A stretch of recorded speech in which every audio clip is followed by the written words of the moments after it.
10 ಕೋಟಿ ತೊಗೋಬೋದು. 10 ಕೋಟಿಯಿಂದ ಇವತ್ತಿಗೆ ಹೆಚ್ಚು ಕಮ್ಮಿ 70,000 ಕೋಟಿಗೆ ಬಂದು ನಿಂತಿದೆ. ಅವ್ರ ಸರ್ಕಾರದಾಗ ಇತ್ತು, ಇವತ್ತು ಇದೆ. ಅದು ಏನು ಮಾಡ್ಲಿಕ್ಕೆ ಆಗೋಲ್ಲ, ಸಿಸ್ಟಮ್ ಹಂಗಿದೆ. ಸಾಲ ಪಡೆದೇ ಬಜೆಟ್ಟು ಬ್ಯಾಲೆನ್ಸ್ ಮಾಡ್ಲಿಕ್ಕೆ ಆಗಲ್ಲ. ಸೆಂಟ್ರಲ್ದು ಹಂಗಿದೆ, ಇದು ಇದು ಎಲ್ಲ ಪರಿಸ್ಥಿತಿ ಹಂಗಿದೆ. ಬೇರೆ ಸ್ಟೇಟ್ ಕೂಡ ಸೇಮ್. ಅವ್ರು ಹೇಳ್ತಾರೆ ಅವ್ರ ಕಾಲದಲ್ಲಿ ಸಾಲ ಮಾಡಿದಾರಲ್ಲ, ಮಾಡಿಲ್ಲ ಅಂತೇಳಿ. ಯಾವುದ್ರೆ ಬಡ್ಡಿ ಲಾಸ್ಟ್ ಟೈಮ್ ಸೇಮ್ ರೀ ಅವ್ರದ್ದು. ಈಗ ಸುಮಾರು 70,000 ಹೋಗ್ತದೆ, ಅದರಲ್ಲಿ ಒಂದು 40,000 ಬಡ್ಡಿ ಹೋದರೆ 30,000 ಇನ್ಸ್ಟಾಲ್ಮೆಂಟ್ ಹೋಗ್ತದೆ. 70,000 ನಾವು ಸಾಲ 1 ಲಕ್ಷ ಸಾಲ ಪಡಿತೀವಿ, 70,000 ಇಲ್ಲೇ ಹೋಗ್ತದೆ ಅದು. ಸೊ ಇದು ಹಿಂದಿನ ಸರ್ಕಾರದಾಗ ಮುಂದುವರಿದೈತಿ. ಅವಾಗ ಕಡಿಮೆ ಇರ್ಬೋದು, ಸ್ವಲ್ಪ ಕಡಿಮೆ ಇರ್ಬೋದು. ಅವಾಗಿಂದ 50,000 ಕೋಟಿ 70,000 ಕೋಟಿ ಸಾಲ ಇರ್ಬೋದು. ಸೊ ಅದನ್ನು ಸುಮ್ಮನೆ ಹೇಳೋದ್ರಾಗ ಅವಶ್ಯಕತೆ ಇಲ್ಲ. ಅವ್ರು ಬಂದಾಗ ಅದನ್ನೇ ಮಾಡ್ತಾರೆ. ಅವರು ಅದನ್ನೇ ಮಾಡಿದ್ರು, ನಾವು ಅದನ್ನೇ ಮಾಡೋದು. ಮತ್ತೆ ಹೇಳೋದು ಮಾತ್ರ ಹೇಳಿ ಅಂತಾರೆ. ಅದನ್ನು ಬಿಟ್ಟು ಏನೇನು ನ್ಯೂನ್ಯತೆಗಳಿದ್ರೆ ಅದ್ರ ಬಗ್ಗೆ ಬೆಳಕು ಚೆಲ್ಲಬೇಕು.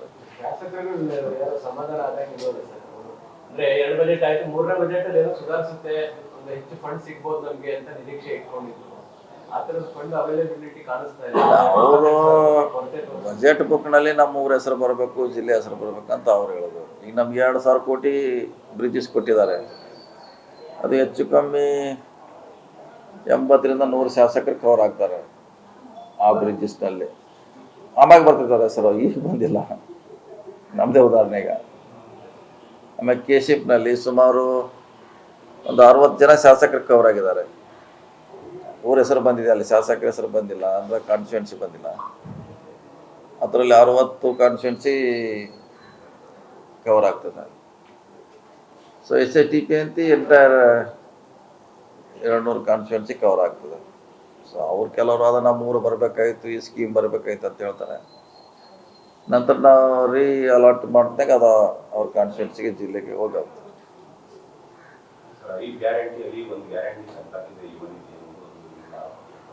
ಎಲ್ಲರೂ ಯಾವ ತೆಗೆದಾಕಿಲ್ಲ, ಎಲ್ಲ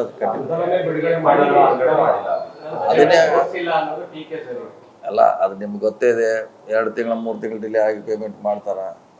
ಗೃಹಲಕ್ಷ್ಮಿ ಇರ್ಬೋದು, ಶಕ್ತಿ ಇರ್ಬೋದು, 2-3 ಮಂತ್ಸ್ ಡಿಲೇ ಮಾಡಿ ಕೊಡ್ತಾರೆ. ಲೇಟ್ ಆಗ್ತದೆ.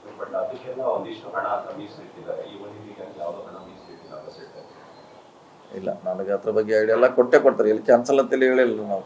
ಕ್ಯಾನ್ಸಲ್ ಅಂತೇಳಿ ಎಲ್ಲ ಕೊಡ್ತಾರೆ. ಹಾಂ,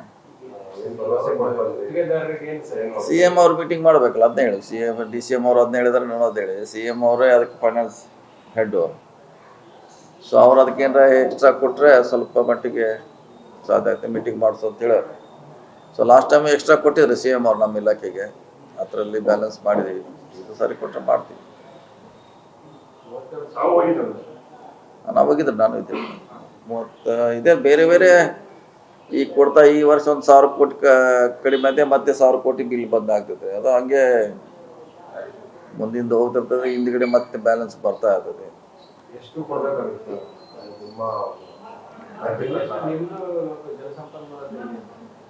ಇಲ್ಲ, ಅದೇ ಹೇಳಿದ್ರಲ್ಲ, ನಾವು ಈಗಾಗಲೇ ಹಳೇದೆಲ್ಲ ಕೊಟ್ಟಿದ್ರಿ. ಅವ್ರೇನು ಡಿಮಾಂಡ್ ಇತ್ತು ಆ ಅವಧಿ ಅಮೌಂಟ್ ಕೊಟ್ಟಿದ್ವಿ. ಈಗ ರೆಗ್ಯುಲರ್ ಅಮೌಂಟ್ ಬಂದಿದೆ, ರೆಗ್ಯುಲರ್ ಬಿಲ್.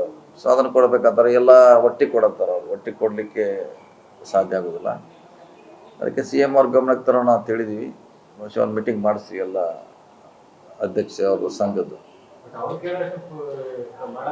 ಇಲ್ಲ, ಅದಾಗೋಲ್ಲ, ಯಾರಿಗೂ ಆಗೋಲ್ಲ. ಅದು ಅವ್ರಿಗೆ ನಿನ್ನೆ ಹೇಳಿರಲ್ಲ. ಇದು ಬಜೆಟ್ನಲ್ಲಿ ಘೋಷಣೆ ಮಾಡಿದಂಥ ಹಣ ಅಲ್ಲ, ಅಥವಾ ಫೈನಾನ್ಸ್ ಅವ್ರು ಅಪ್ರೂವ್ ಮಾಡಿದಂಥ ಹಣ ಅಲ್ಲ. ಅವ್ರಿಗೆ ಗೊತ್ತಿದೆ. ಅವರೇ ಹೇಳಿದ್ರಲ್ಲ, ನಾವು ಹಿಂದೆ ಸರ್ಕಾರದಲ್ಲಿ ಬಜೆಟ್ ಸಪೋರ್ಟ್ ಇಲ್ಲದೆ ತೊಗೊಂಡಿವಿ ಅಂತ ಅವರೇ ಹೇಳಿದರು. ಸೊ ಈಗ ವೇಟ್ ಮಾಡ್ಬೇಕಷ್ಟೇ. ಗೊತ್ತೈತೆ ಸರ್ಕಾರ ಕೊಡ್ತಾರ, ಆದರೆ ವೇಟ್ ಮಾಡ್ಬೇಕಷ್ಟೆ.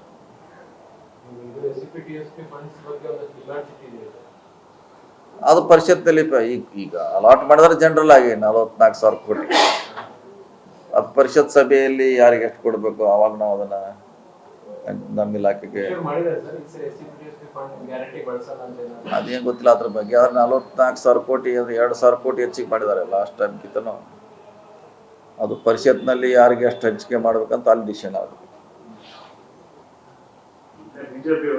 ಹಾಂ, ಚಂಬಿಟ್ಕೊಂಡು ಎಲ್ಲ ಪ್ರತಿಭಟನೆ ಮಾಡಿದ್ರು, ಮೆರವಣಿಗೆ ಎಲ್ಲ ಮಾಡಿದ್ರು.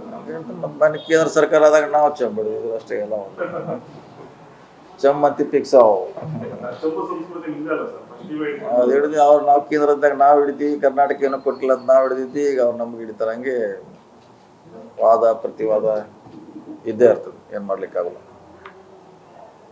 ಬಜೆಟ್ ಮಂಡಿಸಿದ್ದಾರೆ ಸರ್, ಹೈಕಮಾಂಡ್ ಹೇಳೋ ತನಕ ಮುಂದೆ ಬಜೆಟ್ ಮಂಡಿಸ್ತಾ ಇರ್ತೀವಿ ಅಂತ ಹೇಳಿದ್ದಾರೆ ಸಿಎಂ.